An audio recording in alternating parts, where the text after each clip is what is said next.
Bonsoir les amis, j'espère que vous allez tous très bien, très content de vous retrouver pour cette nouvelle vidéo. Alors on va parler du départ de Xavi qui a été officiellement limogé par le FC Barcelone après 2 ans et demi sur le banc du Barça. Hansi Flick va le remplacer très bientôt, il sera officialisé dès la semaine prochaine d'après les informations qu'on a eues. Donc c'est déjà le moment de revenir un peu sur le bilan de Xavi, son passage au Barça qui a été marqué par de bons moments, même s'il y en a eu de mauvais. Je sais que peut-être la plupart vont retenir des mauvais moments aujourd'hui qu'il part et que beaucoup de gens lui sont tombés dessus, mais il faut quand même rappeler aussi les mérites qu'il a eu. Alors déjà, on va commencer par un petit bilan statistique avant de parler maintenant de la valeur émotionnelle de Xavi, son histoire avec le Barça et tout. Xavi sur le banc du Barça, c'est une Liga remportée, une Super Coupe d'Espagne remportée en battant le Real Madrid avec la manière, 141 matchs, 89 victoires, 23 nuls et 29 défaites. Déjà, avant d'aller plus loin, dites-moi dans les commentaires quelle note sur 10 vous donneriez au passage de Xavi Hernandez sur le banc du Barça. Parce que déjà, les résultats comme ça, pris de manière brute, peuvent sembler très corrects, mais la manière n'a pas toujours été dans le jeu. Parce que la saison, on remporte la Liga, et il faut avouer qu'il y a quand même beaucoup de matchs à vocation défensive où il y a eu beaucoup de 1-0, beaucoup de gens ont pointé ça du doigt, mais il a quand même ramené cette culture de la gagne qui n'existait plus au Barça avec Coman, avec Quique Setién, bref, avec la plupart de ses prédécesseurs qui étaient déjà sur le déclin. Donc si on peut quand même lui reconnaître un premier truc, c'est d'avoir ramené cette culture-là de la gagne et derrière enfin, au cours de la même saison, il remporte la Super Coupe d'Espagne en marchant littéralement sur le Real Madrid. Mais la première saison, en gros, n'a pas été marquée par le jeu de façon significative. On a même vu beaucoup plus de jeux lors de la saison qu'il a reprise après que Koeman soit parti au Barça que sa première saison, il remporte la Liga. Parce que la demi-saison qu'il fait après Koeman, c'était juste incroyable. C'est vrai qu'il y a une élimination contre Francfort à domicile.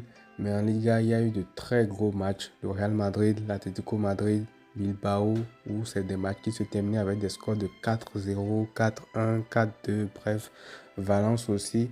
Donc sa première demi-saison était quand même beaucoup plus réussie, surtout en championnat, avec une équipe qui n'était pas la meilleure, la plus flamboyante qu'il avait.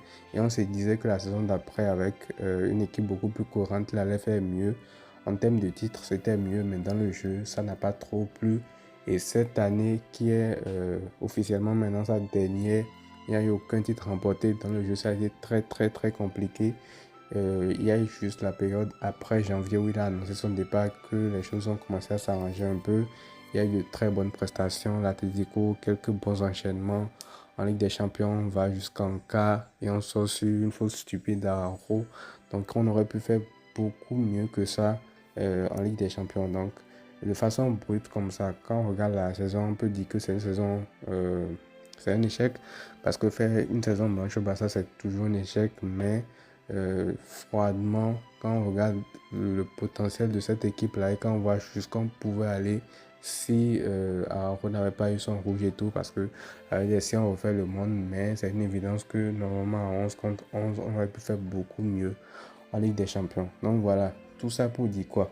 C'est vrai qu'aujourd'hui, pareil, c'est vrai qu'aujourd'hui, il cristallise beaucoup la haine des supporters côté Barça, mais il faut quand même pas rester uniquement sur le négatif parce qu'il a lancé beaucoup de jeunes joueurs.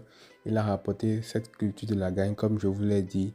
Et il laisse le Barça en meilleur état qu'il ne l'a trouvé. Parce que rappelez-vous à l'époque, avec l'effectif que comme on avait, c'était du désordre. Il n'y avait absolument rien. Et avec lui, il a pris le même effectif. Il a fait un petit mercato euh, hivernal à l'époque avec des Adama Traoré, des Aubameyang et tout, qui ont très vite adhéré à son style de jeu et qui ont permis au Barça de faire quand même de très très très bonnes prestations.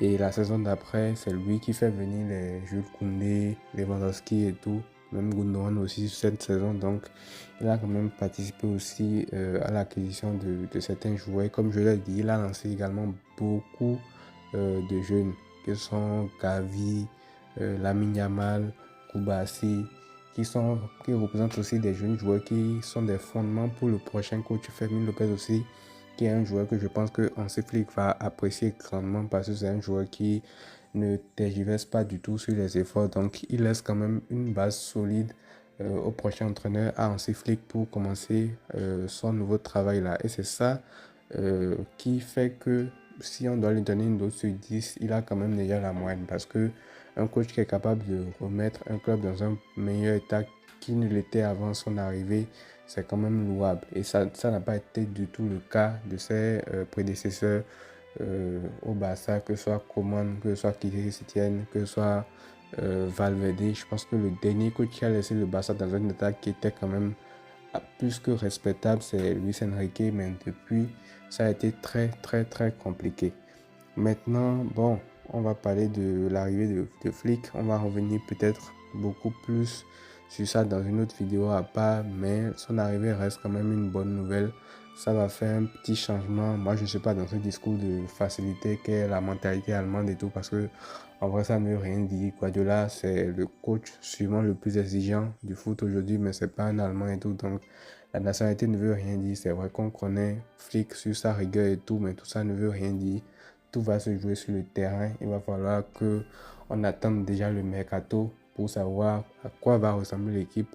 Qu'on attende les premiers matchs, les premières compositions de Flick dans les premiers matchs de la saison avant de commencer à tirer des conclusions. Donc voilà, il va pouvoir partir du travail de Xavi pour continuer la suite. Et pour Xavi aussi, la manière dont il est parti était quand même assez bizarre, assez sale. Déjà, lui-même il annonce son départ. Après, le club le supplie de rester.